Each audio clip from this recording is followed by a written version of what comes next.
On the world news, President Trump acknowledges Joe Biden election, but refuses to concede.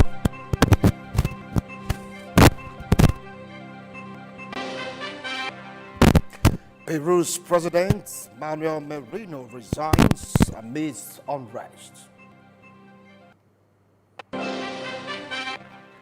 UK Prime Minister Boris Johnson self-isolating.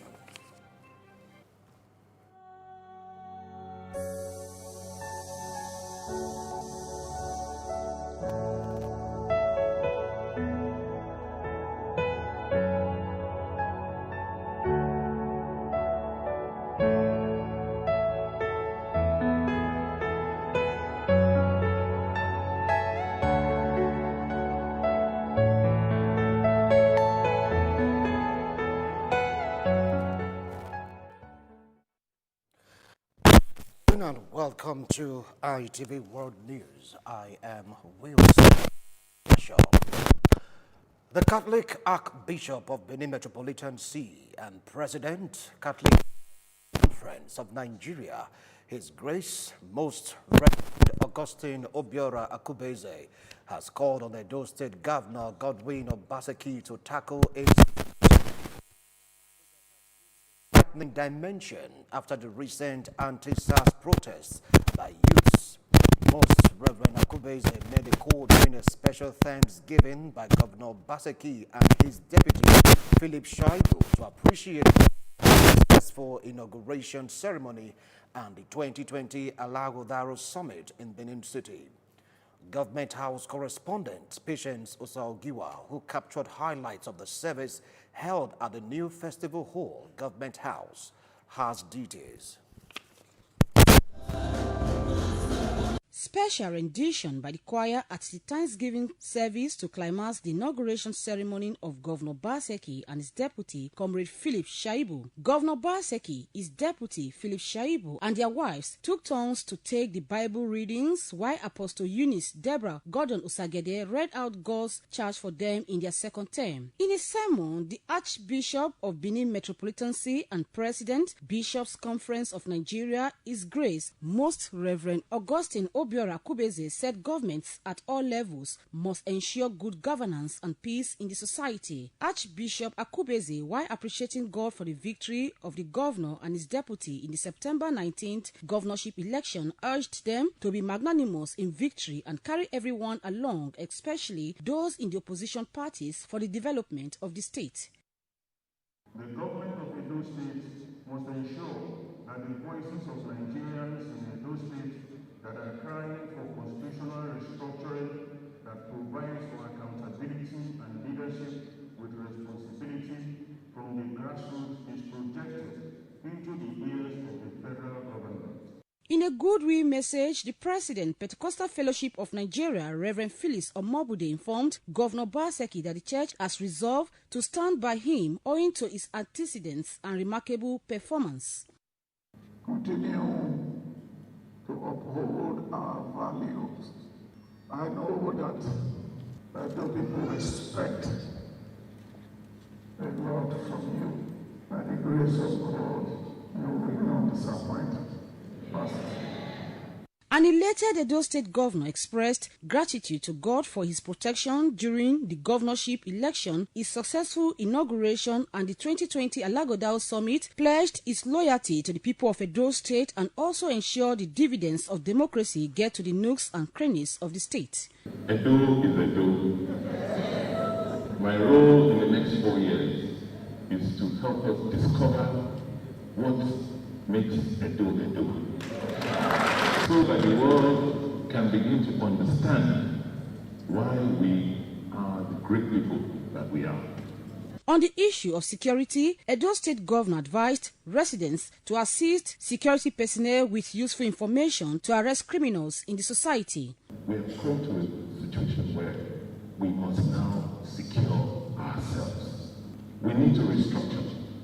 We need to restructure the country. There's no doubt about that.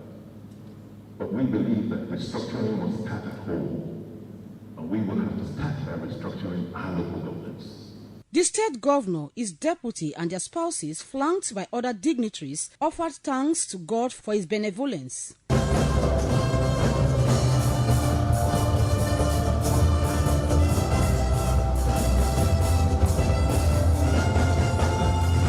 There was special prayer session for the Edo State government, wife of the state governor, Mrs. Betsy, spouse of the deputy governor, wife of the Edo State Speaker House of Assembly, and others by the chairman, Edo State Chapter of Pentecostal Fellowship of Nigeria, Pastor Margaret Agboinfo, and others. This service also featured the launching of the Edo Anthem.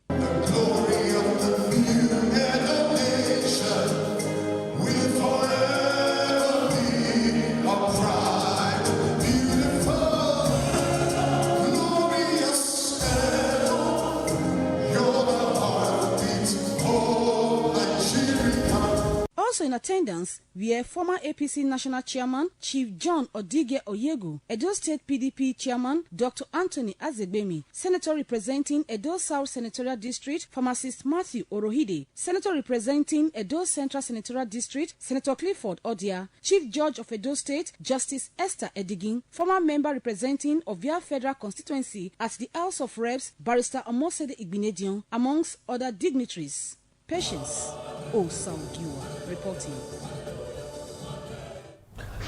First female chairman of Pentecostal Fellowship of Nigeria in Edo State and the vision bearer of Family Intercessory Ministries, Pastor Margaret Agboinfo, on Saturday celebrated her birthday with a public presentation of her latest book titled The Lifting of a Humble Woman. The event, tagged Double Grace Celebration, was attended by Edo State Governor Godwin Obaseki, the Isam of Benin, Sir Chief Dr. Gabriel Sari Benegio, and several dignitaries. Kingsley Uchebu has details.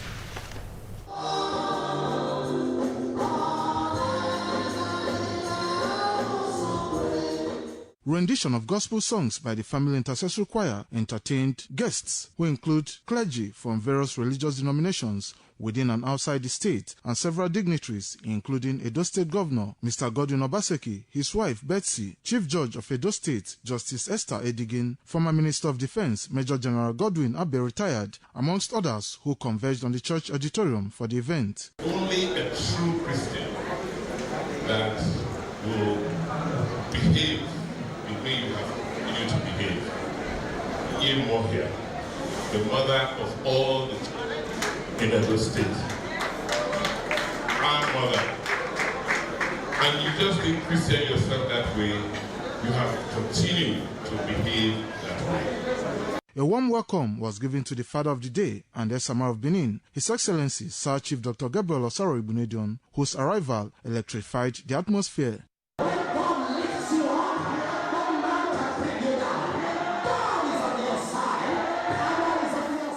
A sermon by the President, Omega Fire Ministries, Apostle Johnson Suleiman, said, God will always reward faithful Christians and ministers. The book, authored by the celebrant, Pastor Bonifo, titled The Lifting of a Humble Woman, was reviewed by Bishop Solomon Ahigbe, Father of the Day and Esama of Benin, who exchanged pleasantries with Governor Godwin Obaseki, led a retinue of dignitaries to formally dedicate the Family Event Center, built by the celebrant, Pastor Margaret Agboinfo, which was used for the colorful birthday reception for guests. It's not the size, it's the quality. Okay, God give you a house of plan in Jesus' name. You are the beginning. First. This is not the end of it yet. God will take you to the pinnacle. I am so happy that this area, I'm now seeing a befitting place to do their event every other day. God bless you. God bless you.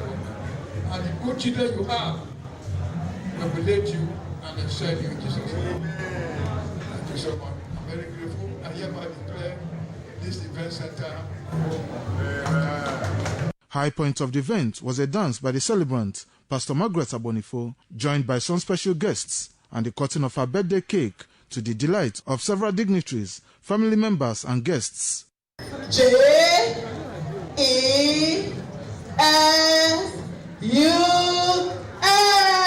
Congratulations! I'm so excited. Thank you. God has helped the church to build an event center. We are opening today. First female state chairman of PFM, and also my birthday. I celebrate my wife, I congratulate her, and I wish her well to a higher level in Jesus' name. Some guests comment on the birthday and unveiling of the book. She's a very courageous woman of God, and I think this celebration is well worth it because she's contributing towards the development of the state. She is a woman of God. I see the favor and the grace of God upon her life. And like it was announced over there, she's a humble woman. She's a legend, knowing that she stands out as a woman to champion the cause of the gospel, and with a very strong motherly element. So I believe in God that this celebration will be an outstanding season for her life. Mama Bonifo, she's a very wonderful woman, not just being the first female PFM president and chairman in Edo State, but also in the nation. Kingsley Uchebu reporting. The recent increase in the depot price of petrol for 147.67 naira to 155.17 naira. The pump price of petrol has increased to 170 naira. The attendant effects on socio-economic activities in the country is generating reactions. Kingsley Uchebu reports that petrol pump price this year has maintained a steady rise since the federal government deregulated the downstream sector of the petroleum industry. The recent announcement by the Nigerian National Petroleum Corporation pegged the new price regime to 170 naira per litre. A drive around some petrol stations in Benin City showed, apart from the NNPC mega petrol station on Saple Road, which dispenses petrol for 163 naira per litre, other independent marketers have adjusted to the new price regime of between 166 to 170 naira per litre of PMS. Other residents and motorists who lamented the hardship that has come with the new petrol price regime appealed to relevant authorities to intervene, as there are no means to cushion the effects of the price hike. They are increased the pump price. Without consultation, the House National Assembly appears to be sleeping. We don't have feeling for the people. I think it's outrageous. If the labor is still labor, they are supposed to be doing something by now. We think the situation is very too bad. It's very too bad. We don't know who to even cry to. I just bought fuel now. How much did I buy? Buy 1,000 naira on. Maybe I go to the office tomorrow. I will trek to the office. They should consider that poor people today, they have no option than to use, transport to go where they are going to go to Abuja. I pay 11,000 naira. At that time, the fuel was even 161. So how much do you expect them today to carry? It's already biting harder on the society. This morning I bought fuel at 200 naira. Even without increment, when other people are selling product at the rate of 160, we sell our own at the rate of 158. There is difference of 2 naira from other stations. That is what we have been doing all this while before the increment. Kingsley Uchebu reporting. The serving overseer of the Citadel Global Community Church, Pastor Tunde Bakare, has condemned the clampdown on #EndSARS protesters, noting that the older generation cannot afford to keep what he described as sinful silence over the incident. Bakare, who disclosed this in an address in his church yesterday, also condemned the freezing of accounts of #EndSARS promoters, describing it as some of the actions recently taken by the government which needs to be reversed. Bakare adds that although he accepts that under the country's extant laws, banks may freeze an account upon an ex parte order granted to a law enforcement agency by a court, of competent jurisdiction for the purpose of the investigation. Such laws should not be used to intimidate Nigerian youths simply because they engage in and promoted protests against the inactions of government. Speaking concerning the shooting of protesters, Bakare, who is also the convener, Save Nigeria Group, lamented that the action is painful. Human rights activist and senior advocate of Nigeria, Femi Falana, has appealed to judges and chief magistrates to conduct a monthly inspection of all police stations and detention centers across the country. Falana, who disclosed this in a letter which was dated November 12, 2020, said visiting judges and chief magistrates are empowered to order the release of detainees or grant them bail or direct that they be arraigned in court.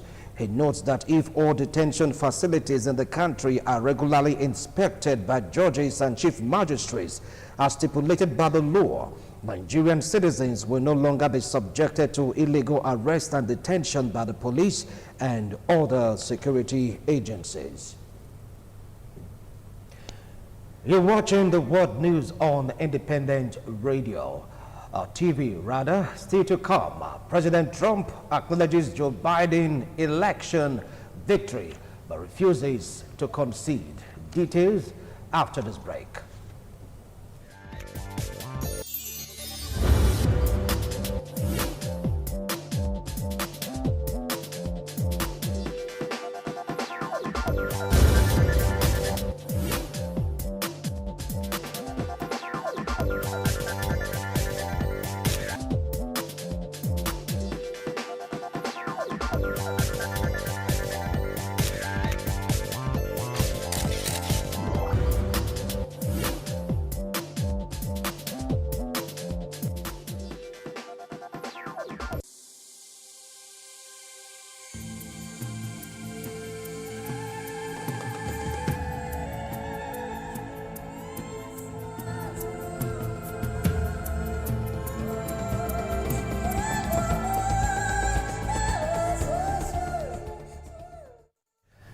And on the foreign scene, Donald Trump has insisted that he is not conceding the U.S. election, despite seemingly acknowledging for the first time that Democrat Joe Biden won.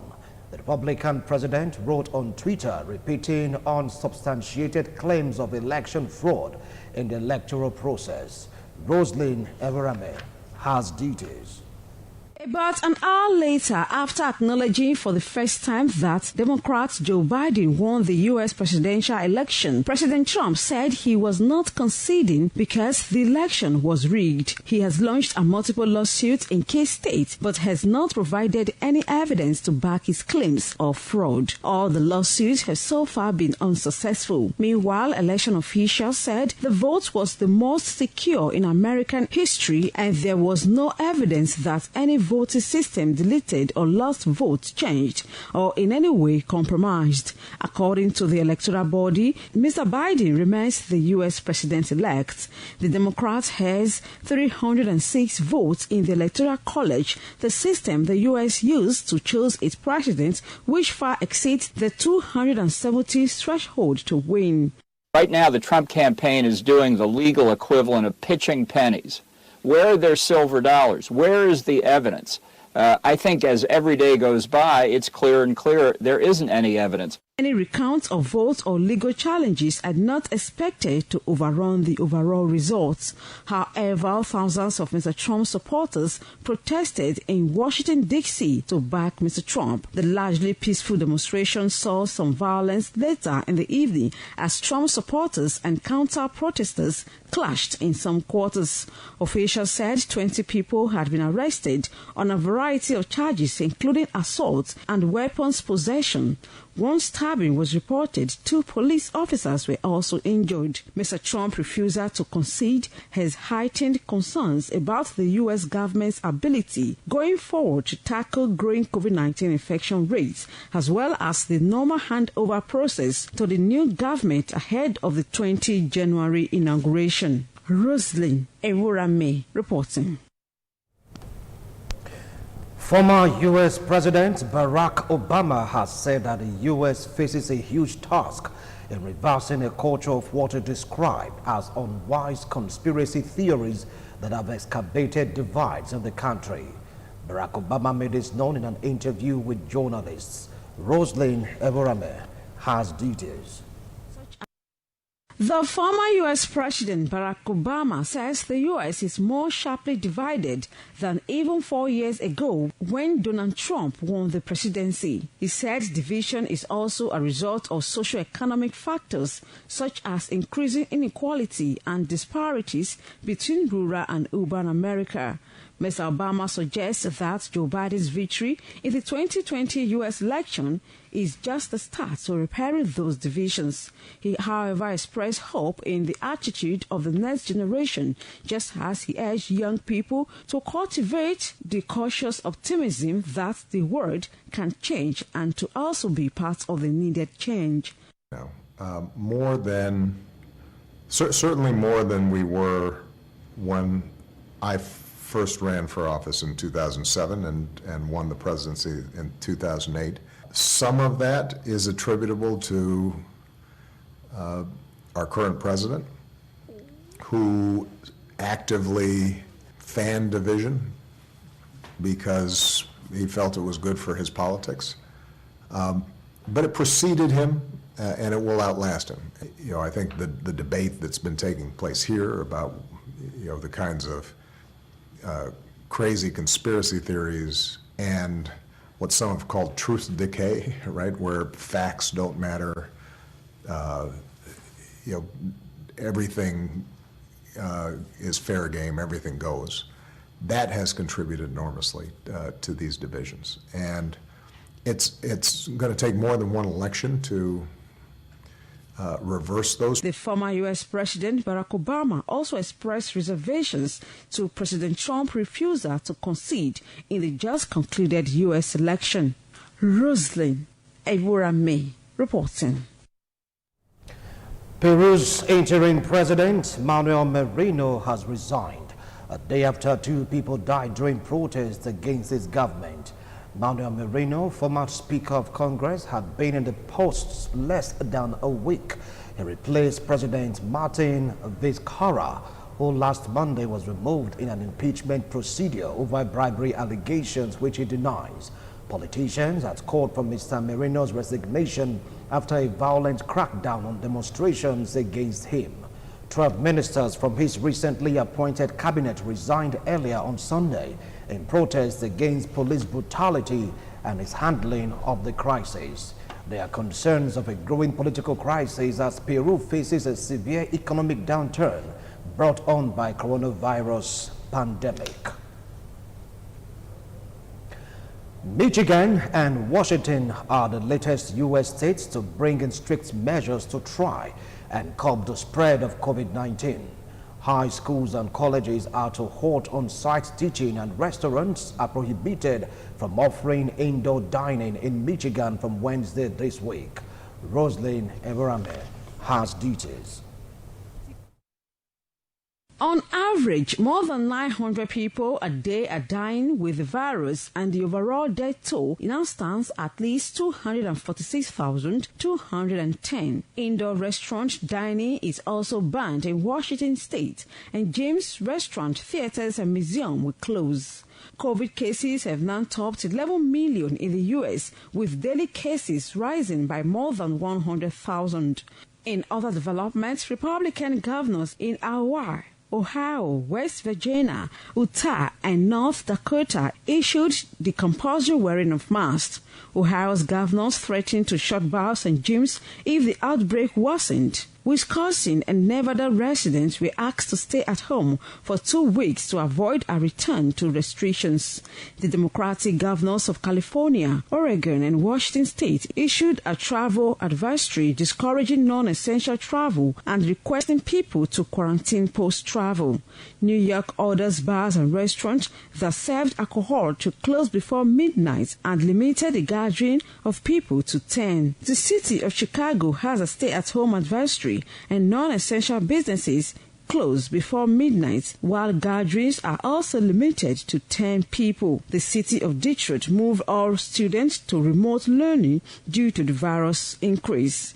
Indiana halted reopening and limited social gatherings and events, while Maryland ordered restaurants to reduce indoor capacity to 50%. Roslyn Eworame reporting. UK Prime Minister Boris Johnson is beginning his first working day in self-isolation in Downing Street after meeting a member of Parliament who later tested positive for COVID-19. The Prime Minister said he was pinged by NHS test and told to self-isolate but remains well. In a video today, the UK Prime Minister urged others to follow the rules and self-isolate if contacted by the scheme. On Thursday, Mr. Johnson spent about 35 minutes with Tory MP Lee Anderson, who lost his sense of taste the next day. It comes as the government prepares a policy relaunch after fierce internal rows and departures from number 10 Downing Street said a series of critical announcements will this week detail Mr. Johnson's ambition for the United Kingdom. The Prime Minister will now be working from his flat at Downing Street. Eswatini Prime Minister Ambrose Lamini has tested positive for COVID-19. The Prime Minister on Sunday said he was asymptomatic and was feeling well but self-isolating at home. All the Prime Minister's close contacts have been tested and isolating. Eswatini was formerly known as Swaziland. The country on Sunday tested 384 samples, out of which 2 tested positive, according to a statement from the Health Ministry. The total number of coronavirus cases stands at 6,095, including 119 deaths. Babies are being stolen in order in Kenya to feed a thriving black market. The trafficking ring selling children are bought for as little as £300. Vulnerable women are being preyed on in Nairobi to feed a thriving black market for babies. Investigation revealed evidence of children being snatched from homeless mothers and sold for massive profits.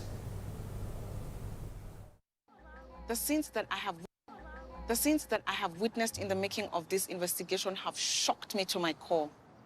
As a woman, as a mother, as a Kenyan, traffickers are operating in plain sight. Hundreds, perhaps thousands of our children have been sold like cattle, stripped of their identity, of their roots. It's a national tragedy. The baby stealers range from vulnerable opportunists to organized criminals. And now talking sports in football, Nigerian Super Eagles players have all been given medical clearance to play in tomorrow's reverse fixture of the 2022 Africa Cup of Nations qualifier against Sierra Leone after the COVID-19 test conducted on every player and official of the team returned negative this morning. It is the second time in the space of 5 days that the entire Eagles delegation would turn in negative results for COVID-19, following earlier tests and results ahead of the match day 3 game at the Samuel Obamudia Stadium in Benin City, Edo State last Friday. The Eagles delegation departed the country this morning at about 9:20 aboard a chartered flight from Benin City to Freetown, Sierra Leone, without Victor Osimhen, who left camp earlier on Sunday. The Napoli striker suffered a shoulder injury last Friday encounter and may be out for at least weeks. We will now take a look at the global weather update for tomorrow, the 17th of November, 2020. We'll bring to you the global weather report later. And now to end the world news, a look again at our top stories. Donald Trump has insisted he is not conceding the U.S. election despite seemingly acknowledging for the first time that Democrat Joe Biden won. And Peru's interim president, Manuel Merino, has resigned a day after 2 people died during protests against his government. And UK Prime Minister Boris Johnson is beginning his first working day in self-isolation in Downing Street after meeting a member of parliament who later tested positive for COVID-19. And that's it on the World News. Thanks a lot for watching. Bye for now.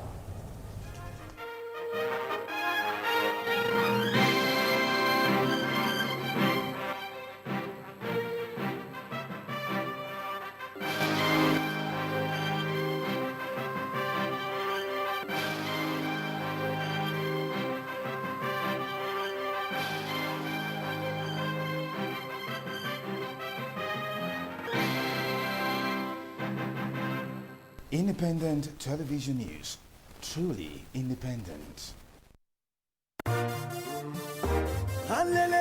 Oga for fabrics in Matao, for Benin City.